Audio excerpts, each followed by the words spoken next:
ప్రశాంతమైన సాగర తీరం, అలల శబ్దపు హోరులో తమ కష్టాలు మర్చిపోయేటటువంటి వృద్ధులు, అలాగే వాటిట్లో తమ ప్రేమని చూసుకునే ప్రేమికులు, వాటిట్లో తమ జీవితాన్ని గురించి మాట్లాడుకునేటటువంటి భార్యాభర్తలు. విశాఖపట్నం అంటే ఒక సుందర నందనవనంలాగా ఉంటుంది. సంతోషపూరితంగా ఉంటారు అక్కడ. ఇంత సంపాదించేవాళ్ళు, ఇంత సంపాదించేవాళ్ళు, ఎవరి దర్జా వాళ్ళదే. బీచ్ ఒడ్డుకి వెళ్తే రూపాయితో ఏదో 10 రూపాయలు అనుకుంటా, ఇప్పుడు బఠానీలు తినేవాళ్ళు సంతోషమే. అలాగే ₹1,00,000 పెట్టి అక్కడ ఉన్నటువంటి రిసార్ట్లో ఉండేవాడు సంతోషం. ఎవడి సంతోషం వాడిదే. అలాంటి సంతోషాన్ని పంచే విశాఖ ఒక అన్యాయం అయిపోయింది గత కొన్ని సంవత్సరాల నుంచి. పాపం ఏంటయ్యా అంటే, జగన్ అనేటటువంటి వాడు ఆ నగరంలో రాజధాని పెడతానన్నాడు. ఇక అంతే, ఆ ఊర్లో తుఫాన్లు వచ్చి నాశనం అయిపోతుంది, లేకపోతే కనుక వరదలు వచ్చి కొట్టుకుపోతుంది, లేదంటే మునిగిపోయే వాటిట్లో ఉంది. ప్రతి తుఫాన్ అక్కడే పుట్టుకొస్తుంది.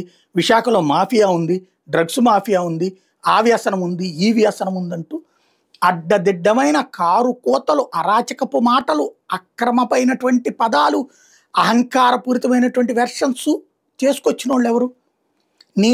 నీచాతి నీచ జర్నలిజం చేసే పత్రికలు. ఇవాళ అదే పత్రికలకి విశాఖ చాలా గొప్పదిగా అయిపోయింది. మొన్నటిదాకా అమరావతి గ్రేటు, విశాఖ వేస్ట్ అన్నటువంటి ప్రొజెక్షన్ చేసిన వాళ్ళు ఇప్పుడు అమరావతి ఊసెత్తట్లేదు.